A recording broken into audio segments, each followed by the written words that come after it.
जय जगन्नाथ। आउ बाहरी पड़लु काली आपण मानू कहिथिलु ब्लड दवापाई जीवु से रेडी हो गलु। मोर टे बैंक काम अच्छी से फॉर्मल ड्रेस पिंधिदेली। देखो आम गाड़ी बाहर नगे ने गाड़ी खोलुचे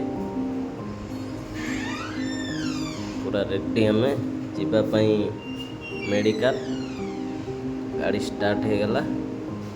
आज शनिवार थिला से मु कला ड्रेस पिंधिली। शनि मंदिर पाइलिनी से शिव मंदिर टिके दर्शन करने चलीगली। तापरे पूरी आउ बरा टिके खाईदेलु।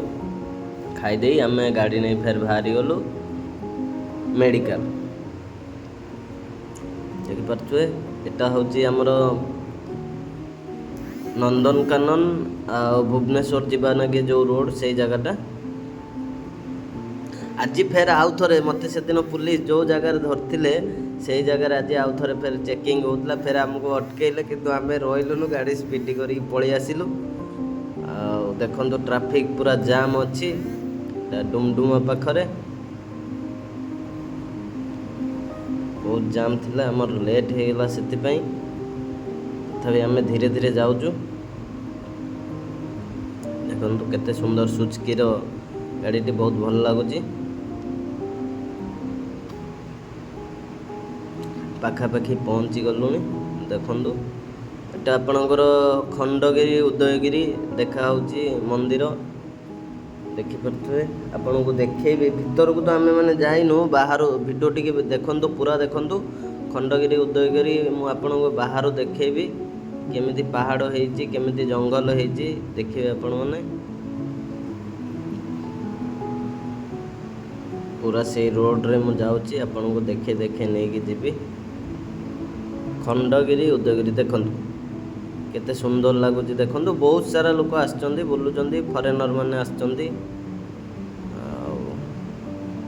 पूरा मेला भलिया लोक अछंती देखि परथुए। प्रबल जाम अछि आज एपटे आपण को देखौछि। एटा देखंतु उदयगिरी गुंफा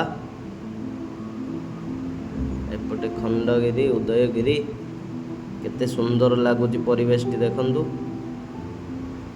पूरा जंगल पहाड़ सबुज सबुज पूरा देखा होची। जदि वीडियोटी आपन को भल लागुथुबो लाइक करंतु शेयर करंतु सब्सक्राइब करंतु। आज भुवनेश्वर जीवार मेन मकसद थिला आमे ब्लड दवा पई जाइथिलु। एटा देखो एटा लक्ष्मी पूजा होची बोधे लक्ष्मी पूजा मेढ़ पाखापाखि हो गलुनी। आमे खोजुचु अमीर हॉस्पिटल किंतु हॉस्पिटल ना चेंज हो जाइए। देखिपे मणिपाल हॉस्पिटल हो जाइए किंतु आमे जाई खोजुचु अमीर हॉस्पिटल। एबे आसी पहुँची जाइचु आउ ब्लड दबु से टिके जूस टिके पीदेलु। मते भारी छानिया लागुला लोक देखिक ये आम आसीगलु ब्लड देवाई। आमर डिटेल्स सब भरा जाऊँगी देखिपे। मुझे ब्लड दूसरी मु मात्र 55 केजी हेली। मुझे जो कहले मु पूरा डरी मो मुंड घुरिया स्टार्ट होता। एबे पूरा ब्लड दिया सरी जाइए। मते गोटे अमूल कूल देले बिस्कुट देले मु बिस्कुट खाइलेनी अमूल कूल गोटे खाइले। मते किसी जना पड़ू नाला टिके टिके मुंड झिमझिम होता। सब ठीक ठाक था। यहाँ ब्लड दवा टाइम देखो मो भेन मिलू नाला गोटे जगार से देते ब्लड आसूला तापर ब्लड स्लो हो गला से फिर आउ थे ये कले मत बहुत कष्ट है। मु खाली ओं नमः शिवाय आखि बंद कर कौए। से जो झीटा बस देखो से 76 केजी है तथापि तार हिमोग्लोबिन कम थी से ब्लड देते देलेनी। मोर भल थिला से मु ब्लड देली तापर टिके रेस्ट नौ देखु। डाक्तर मैंने मो संगे आसी बहुत कथबार्ता हेले भल हेले टे भल लगिला। एटा देखंतु हॉस्पिटल बहुत सुंदर होइची केते सुंदर देखि पारथुवे। मणिपाल हॉस्पिटल बहुत सुंदर लगुच। आउ एठी भी मु जेतिक लक्ष्य कले अलगा मेडिकल ठारू जो माने अछन तांकर बिहेवियर बहुत भल अछि। आउ से माने होची ठीक भाव ट्रिटमेंट कर पेसेंट को देखाशुना कर मार्क कले। जदि आपन को ठीक लगे आप मेडिकल को आनी पारे। ଆଉ ଗୋଟେ ବଡ଼ ଜିନିଷ ହେଉଛି, ଯଦି ଆପଣ ମେଡ଼ିକାଲ ଆସୁଛନ୍ତି କି ଭଦ୍ରକରୁ ହେଉ କି ବାଲିଖଣ୍ଡରୁ ହେଉ, ଯଦି ଆପଣଙ୍କର କିଛି ବି ଅସୁବିଧା ହେଉଛି ତାହେଲେ ମୁଁ କଟକରେ ରହୁଛି, ମୋତେ କଣ୍ଟାକ୍ଟ କରନ୍ତୁ। ମୋ ତରଫରୁ ଯେତିକି ବି ହେଲ୍ପ ହେଇପାରିବ ମୁଁ ଆପଣଙ୍କୁ କରିବି, କିନ୍ତୁ ଟଙ୍କା ପଇସାର ହେଲ୍ପ କରିପାରିବିନି, କାହିଁକିନା ମୋ ପାଖରେ ସେତିକି ଟଙ୍କା ପଇସା ନାହିଁ।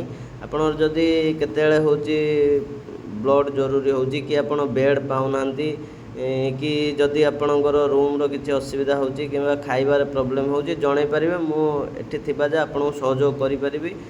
ଯେଉଁମାନେ ଆମ ବାଲିଖଣ୍ଡରୁ ଆସୁଛନ୍ତି କିମ୍ବା ମୋତେ ଜାଣିଛନ୍ତି, ମୋ କଣ୍ଟାକ୍ଟ ନମ୍ବର ଯାହା ପାଖରେ ଅଛି ଆପଣମାନେ କଲ୍ କରିପାରିବେ, କୌଣସି ଅସୁବିଧା ନାହିଁ।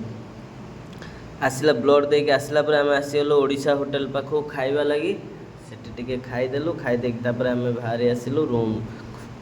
ଦେଖିପାରୁଥିବେ ଏଠି ଗୋଟେ କୁକୁରଟେ ବସିଛି, ତା ଆଗରେ ଗୋଟେ ସିଝା ଅଣ୍ଡା ପଡ଼ିଛି, ତଥାପି ସେ ଖାଉନାହିଁ। କ'ଣ ପାଇଁ ଖାଉନାହିଁ ମୁଁ ଜାଣିନି। ମୁଁ ତାକୁ ଡାକିଲି ତଥାପି ସେ ଖାଇଲାନି। ବୋଧେ ତା ପେଟ ଫୁଲ୍ ଅଛି କି ସେ ଅଣ୍ଡା ଖାଇବନି। ଆର ଗୋଟେ ଚେକିଂ ଚାଲୁଥିଲା, ସେଥିପାଇଁ ଆମେ ରସୁଲଗଡ଼ ଦେଇକି ପଳେଇ ଆସିଲୁ। ଦେଖିପାରୁଥିବେ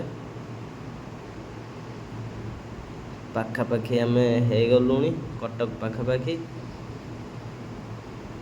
ହାତଟା ଟିକେ ମୋର ବଥା କରୁଥିଲା, ଯେଉଁ ବ୍ଲଡ଼ ଦେଇଥିଲି ସେଥିପାଇଁ।